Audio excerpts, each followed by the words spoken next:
My friends thought I was the innocent girl until they discovered my secret life. The girl everyone thought they knew. My high school friends thought I was still the shy, innocent girl who barely spoke. They laughed at me all night, until two strangers walked into the room and exposed the life I'd been hiding for years. If someone had told me that a single reunion would end lifelong friendships, I never would have believed them. 7 years had passed since high school graduation. Life had taken all of us in different directions. Some got married, some started families, others chased careers across the country. I hadn't seen most of them in years. Then one afternoon, my phone buzzed. Lena, girls' reunion this Saturday! No excuses, everyone has to come. For several minutes, I stared at the message. Part of me wanted to say no. I was busy. My schedule was packed. I had a flight early Sunday morning. But another part of me wondered what everyone had become. Maybe we'd laugh about old memories. Maybe we'd reconnect. Maybe I'd finally get to show them who I'd become. So I replied, I'll be there. Saturday evening arrived. I parked outside Lena's apartment carrying a small gift basket and took a deep breath. The moment I rang the bell, the door flew open. There she is, Lena shouted. She wrapped me in a hug before pulling me inside. Everyone looked up. For a second, no one said anything. Then Ashlyn smiled. Oh my God, you literally haven't changed. Everyone laughed. You still look like the same little bookworm. April nodded. I swear you haven't aged since senior year. I laughed politely. I'll take that as a compliment. Oh, it's definitely a compliment. Then Ashlyn walked into the kitchen and returned holding an apple juice box. She handed it to me with a grin. We figured you probably don't drink. The other girls burst into laughter while opening bottles of wine. I looked down at the little juice box in my hand. Part of me wanted to tell them I actually enjoyed expensive wine and had visited vineyards in Europe. Instead, I smiled. Thanks. They didn't notice the irony.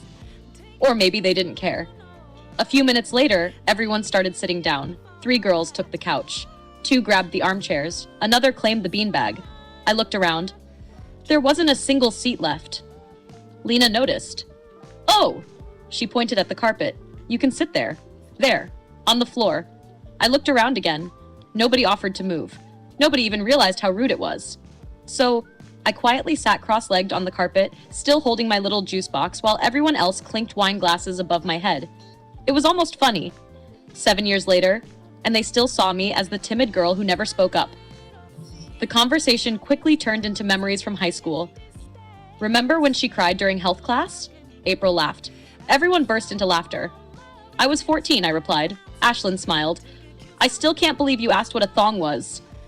That was freshman year. Exactly, she laughed. You were adorable. Every story somehow ended with everyone laughing.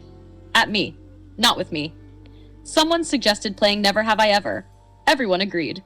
Then Ashlyn suddenly stopped. Oh, she looked at me. Actually, what's the point? She probably hasn't done any of these. The room exploded with laughter again. I simply opened my juice box. 1 sip, 2 sips, I didn't say a word. The game continued without me. Whenever someone shared a dating story or a vacation romance, someone would interrupt. Oops, sorry. Innocent ears. Lena actually reached over and covered my ears with both hands while everyone laughed. I gently moved her hands away. I'm 25, she giggled. I know, but you're still our innocent baby.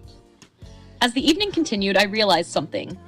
None of them had asked me a single question, not one. Nobody asked where I worked. Nobody asked where I lived. Nobody asked what I'd been doing for the last 7 years.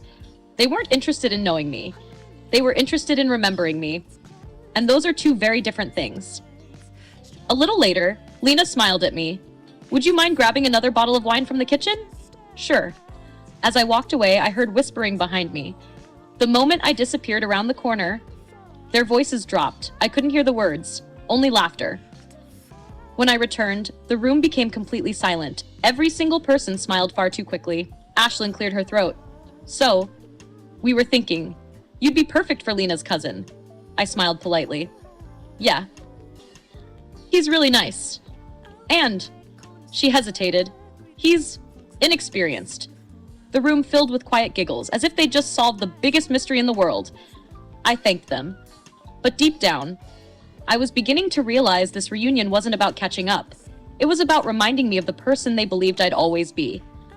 They had no idea. By the end of the night, they would discover the truth, and nothing between us would ever be the same. I smiled politely after they suggested I'd Lena's inexperienced cousin. That sounds thoughtful, I said. Ashlyn grinned. We just think you'd be more comfortable with someone who's, you know. She didn't finish the sentence. She didn't have to. Everyone knew exactly what she meant. In their minds, I was still the sheltered girl who had never experienced real life. I simply nodded and took another sip from my juice box. Inside, I couldn't decide whether to laugh or leave. A few minutes later, Lena suddenly reached over and grabbed my phone. No phones during girls' night. I blinked. Lena? She laughed and held it above her head. You spend way too much time online. Everyone agreed. Exactly. She's always reading or staring at her phone. You need to socialize more. I almost smiled. If only they knew. That phone wasn't filled with games or novels. It contained contracts, business emails, travel schedules, messages from sponsors, and thousands of notifications from people all over the world. But I wasn't interested in proving anything. Not yet. Lena tossed my phone onto a side table. There. Now you're forced to spend time with us. I nodded. Fair enough. As I leaned over to grab my juice box, another phone lit up beside mine.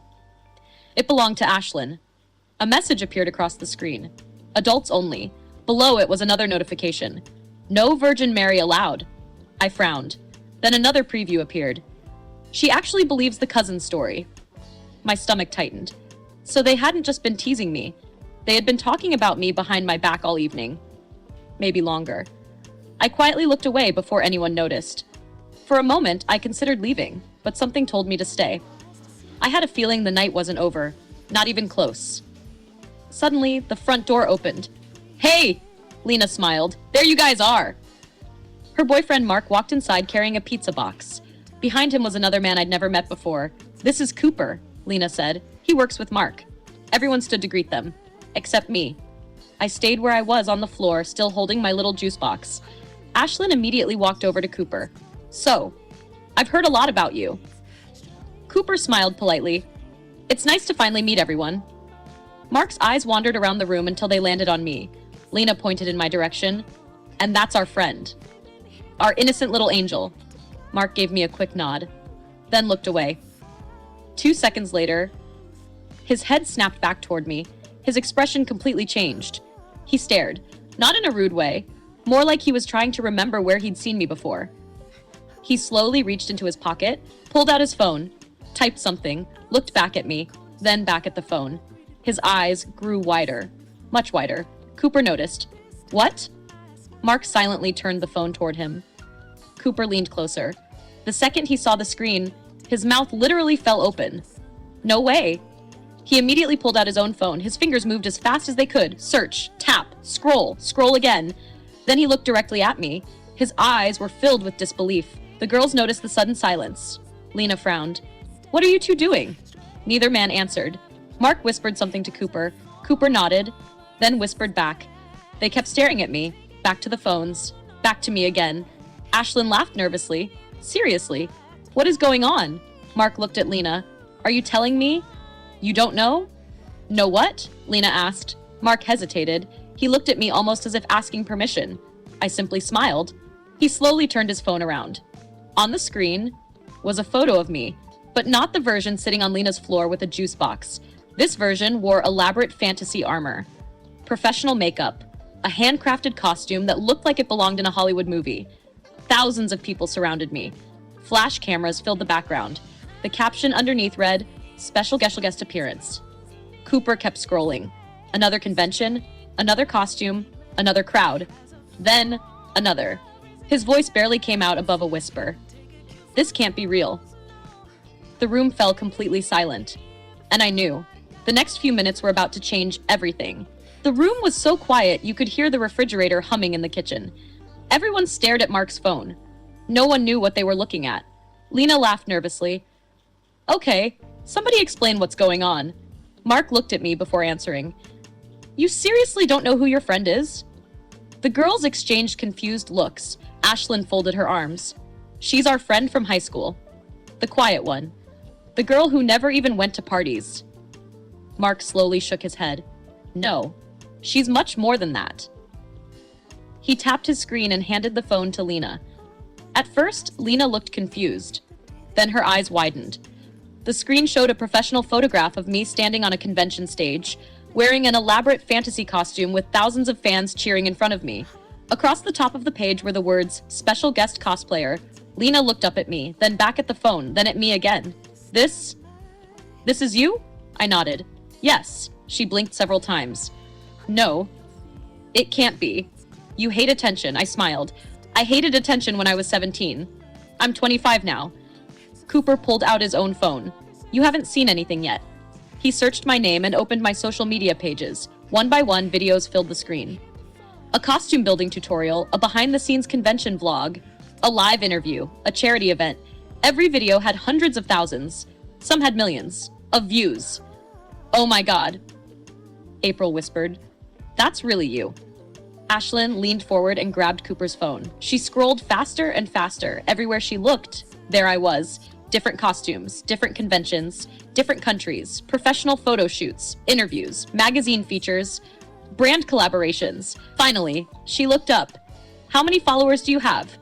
I unlocked my own phone, opened Instagram, then quietly turned the screen around. 1.8 million followers.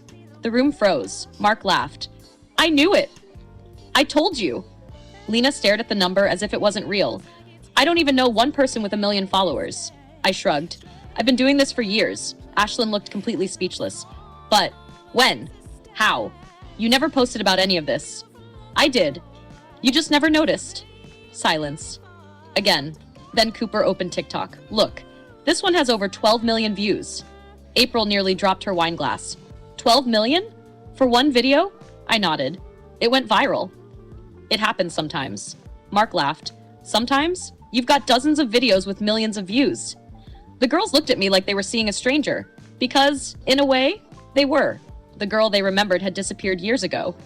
They just never cared enough to notice. A few moments later, my phone buzzed. Then again, and again, the screen filled with emails. Mark smiled. "Business?" "My manager," I replied. Another message arrived. Then another. Cooper looked impressed. "Busy night? I leave for Las Vegas tomorrow, for another convention." Lena looked shocked. "They fly you places? Almost every month? For appearances? And workshops? And guest panels?" Ashlyn slowly sat down. "So, this is your full-time job?" "It is." "But people actually pay you?" I smiled. "Quite well." Mark couldn't hide his curiosity. "If you don't mind me asking, can you actually make a living doing this?" I laughed softly. "I bought my house last year." Silence. I paid cash. Nobody moved. Nobody spoke. The room suddenly felt much smaller. The same women who had handed me a juice box, who made me sit on the floor, who laughed about how innocent I was, were now realizing I'd quietly built a career most people only dream about. And I had done it without ever asking for their approval, without showing off, without trying to impress anyone. Mark suddenly disappeared into another room. A minute later, he came back holding a large convention poster. He looked embarrassed. "I've actually had this for months. I was hoping I'd meet you someday." He handed me a black marker. "Would you sign it?" The girls stared at him in disbelief. "You're a fan?" Mark laughed. "I've been following her work for years. I just never imagined she was the same girl Lena kept calling the innocent one." I smiled, uncapped the marker, and carefully signed the poster. Then, just for fun, I added a lipstick kiss beside my signature. "Thanks for believing in my work." Mark grinned like a little kid on Christmas morning. "This is getting framed." For the first time that night, the room wasn't laughing at me anymore. They were finally seeing me for who I had become. And deep down, I knew the hardest conversation of the night was still waiting to happen. They didn't want to hear. No one touched their drinks anymore. The laughter that had filled the apartment just an hour earlier had completely disappeared. Instead, everyone sat in uncomfortable silence. Mark carefully rolled up the signed poster and smiled. "I honestly can't believe I've been watching your videos for years. And tonight I almost walked past you." I laughed. "It happens more often than you'd think. When I'm not working, I don't dress like my characters. I like being normal." Cooper nodded. "That's probably why no one recognized you." Ashlyn finally looked at me. "But why didn't you ever tell us?" I looked around the room. Every face was waiting for an answer. I took a slow breath. "I tried. You just weren't listening." Lena frowned. "What do you mean?" I looked at her. Remember when I posted pictures from Comic Expo? You commented, cute Halloween costume. Her face immediately turned red. You remember when I invited everyone to my first convention? April slowly nodded. I thought it was just some little event. It was. There were almost 30,000 people there. Nobody laughed. I continued. When I posted about traveling to Japan, you all assumed it was vacation. It wasn't. I was invited to judge an international cosplay competition. Ashlyn stared at the floor. I honestly never looked. I know, I answered quietly. You never asked either. Those words hit harder than I expected. For the first time that evening, the girls realized something. They hadn't known anything about my life. Not because I hid it, but because they had already decided who I was years ago. They never gave me a chance to become anyone else. A few moments later, Lena spoke again. I guess we kept seeing you as the shy girl from high school. I smiled. Most people do, but people change. The quiet girl becomes confident. The class clown becomes a parent. The athlete becomes an accountant. We all grow, if we let ourselves. No one interrupted. Mark leaned forward. I think they confused being quiet with having nothing going on. I nodded. Exactly. Being private doesn't mean you're living a small life. That sentence seemed to stay in the room. Everyone became thoughtful. Even Ashlyn. After several minutes, she quietly spoke. I'm sorry. The room turned toward her. I really am. I thought teasing you was harmless. I never realized how disrespectful we were. For a second, I didn't answer. Then I smiled. I appreciate the apology. But tonight wasn't really about the jokes. It was about assumptions. You assumed you knew everything about me. And because of that, you never bothered to actually know me. Lena's eyes filled with tears. I feel terrible. I reached over and gently touched her hand. I'm not angry. I'm disappointed. There's a difference. She nodded slowly. I understand. Just then, my phone buzzed again. It was another message from my manager. Flight confirmed. Driver arriving at 7 a.m. Panel completely sold out. Mark laughed. You're really leaving tomorrow? Yep, Las Vegas. Then Chicago next week. And Toronto after that. April's eyes widened. You travel that much? Almost every month. It's exhausting. But I love it. Mark smiled. I hope you never stop. I won't. Because this wasn't just a job anymore. It was the life I had built for myself. A life I was proud of. One that didn't need anyone's approval. As I stood up to leave, I noticed something that made me smile. The apple juice box was still sitting exactly where I'd left it. I picked it up. Lena laughed through her embarrassment. You're actually taking that with you? I grinned. Absolutely. It reminds me never to let other people decide who I am. Everyone smiled, even Ashlyn. As I reached the front door, Mark called after me. Wait. I turned around. He looked genuinely grateful. Thank you. For signing my poster. And for showing everyone that people aren't always who we think they are. I smiled. You're welcome. Then I walked out into the cool night air. For the first time all evening, I felt completely free. Because I had finally stopped worrying about being understood by people who had never really tried to understand me in the first place. Sometimes the people who underestimate you aren't your enemies. They're simply trapped in an old memory of who you used to be. Don't waste your energy trying to convince them you've changed. Keep growing. Keep building your future. And let your success introduce you all over again. The drive home was quiet. The city lights blurred past my windshield, but my mind stayed in Lena's apartment. I kept thinking about the way they looked at me when they finally realized the truth. Not admiration, not jealousy, regret. For years, they believed they knew exactly who I was. The shy girl, the quiet one, the innocent bookworm. They never stopped to wonder if I had grown into someone different. When I pulled into my driveway, I glanced at the empty juice box sitting on the passenger seat. I laughed. Out of everything that happened that night, that little juice box somehow became the perfect symbol of the evening. People had decided what belonged in my hands before they ever asked who I was. The next morning, my alarm rang at 5 o'clock. My suitcase had already been packed. Inside were carefully wrapped costume pieces, custom wigs, makeup kits, and a folder full of contracts for the convention. At exactly 7, a black SUV pulled into my driveway. My driver stepped out and loaded my luggage into the back. As we headed toward the airport, my phone wouldn't stop buzzing. The first message came from Lena.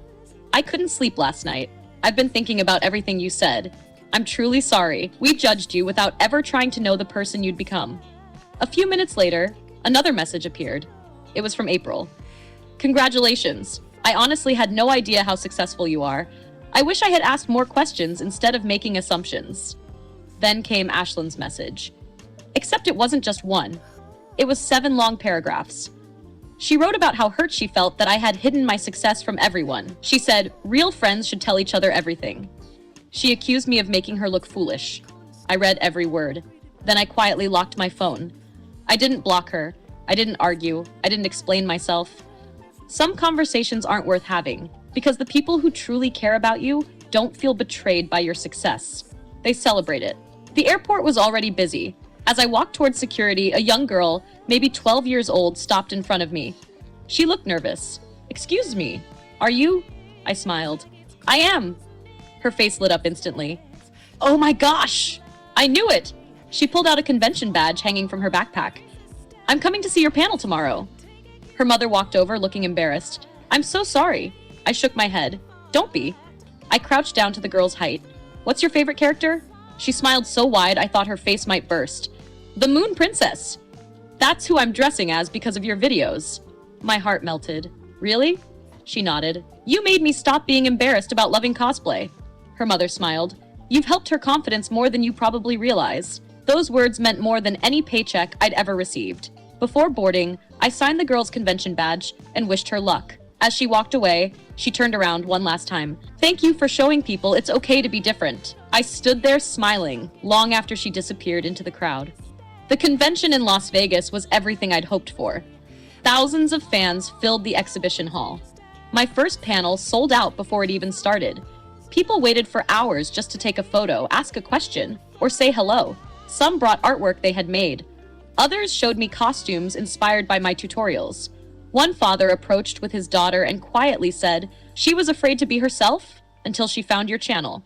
Moments like that reminded me why I kept doing this.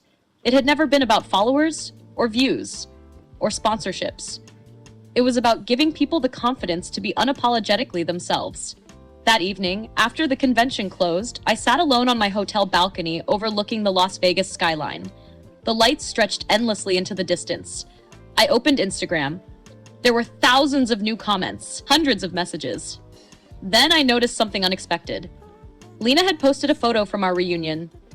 The caption read, "Last night reminded me that people grow in ways we never imagine. Never assume you know someone's story just because you knew one chapter of their life." I smiled. Maybe she'd learned something after all. I left one small heart on the post. Nothing more. Sometimes forgiveness doesn't need a long conversation. Sometimes it starts with simply letting go. Looking back, I don't remember the expensive wine. I don't remember the awkward silence. I don't even remember the embarrassment of sitting on the floor. What I remember most is realizing that the opinions people formed about you years ago don't have to define the person you become. The quiet girl can become a leader. The shy student can inspire millions. The person everyone underestimates can quietly build an extraordinary life. You don't need to announce your success. You don't need to prove your worth. And you certainly don't need permission to become someone greater than others expected. Because the people who truly matter will never judge you by who you used to be. They'll celebrate the person you've worked so hard to become. And everyone else? They'll eventually learn the truth. Just like my old friends did. The greatest surprise isn't becoming successful. It's watching the people who underestimated you realize they never really knew you at all.